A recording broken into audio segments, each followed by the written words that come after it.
Hey guys, it's Mickey and welcome to my YouTube channel. If you're new here, I just talk about books that I like. I have one other video. It's a 24-hour readathon, so if you like this video, you can go check that one out.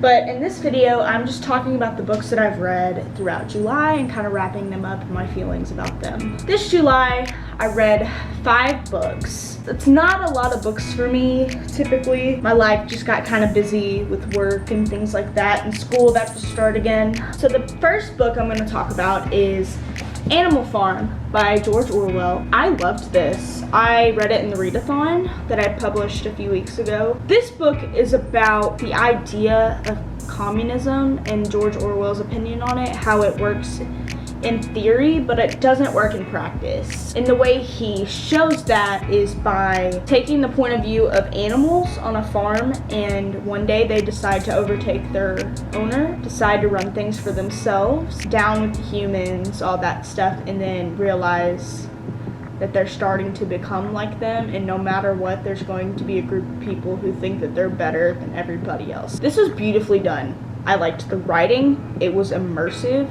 and I gave this 5 stars. The next book I'm going to talk about is Challenger Deep by Neal Shusterman. I also read this in the 24-hour readathon. I listened to it via audio and I liked it a lot.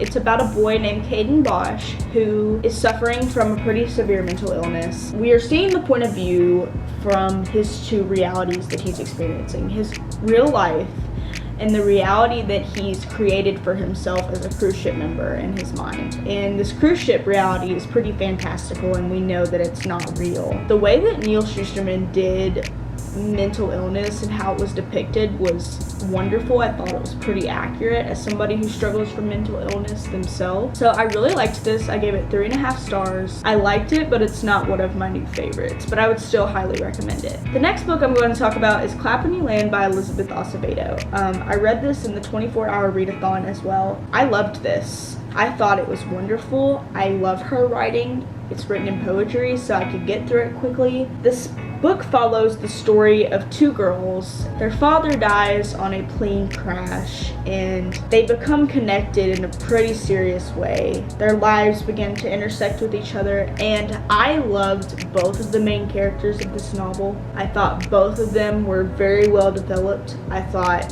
that they were both real people. They felt like real people that didn't have perfect lives, that struggled with things. I really appreciated that. There was a lot of representation in this novel that was done beautifully. I gave this 4 stars. I thought it was beautifully done, like I said, but it wasn't one of my new favorites. I didn't like it as much as The Poet X, but it was still beautiful and highly impactful. The next novel I'm going to talk about is Allegedly by Tiffany D. Jackson.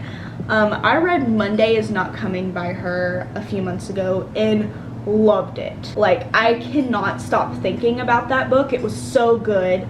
And this one, she did it again because this one was really, really good. This one is about a girl who lives in juvenile facility for girls, basically a foster home, and she is being punished for killing a baby, allegedly. That's why it's called Allegedly. And we spend the whole story trying to figure out what really happened and all this stuff, but at the end, there's a really big plot twist, and I was not ready for it.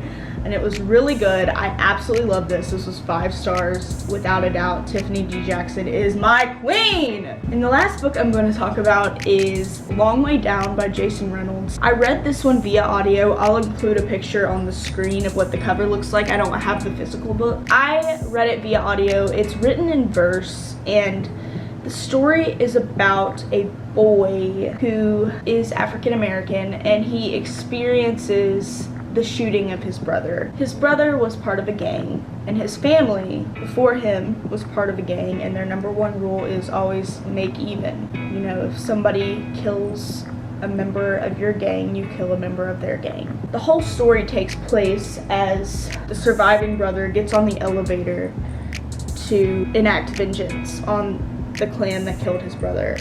I swear to God, these cats are gonna be the death of me. The elevator stops on each floor as he's going down to the ground floor. He sees somebody from his past that is dead. The message that Jason Reynolds tells in this story is so beautiful.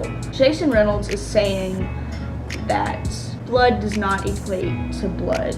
You know, you don't fight fire with fire. At times it seems that that's all you want to do. The characters that he had this boy experience, the way that they portrayed themselves, it was really something to remember. Like, I remember this book, I think about this book, and I think it would have been different if I read it physically. I think it would have been nice if I would have been able to read it along with the audiobook. Jason Reynolds narrates the audiobook himself, and he did that because he knew that another voice actor could not put the feeling and emotion to it that he felt while writing it. That just adds a whole nother magical element to this story, and I thought it was amazing. I gave the book 3 stars because I feel like my experience reading it physically would have been quite different, but the book itself was beautiful. It was short.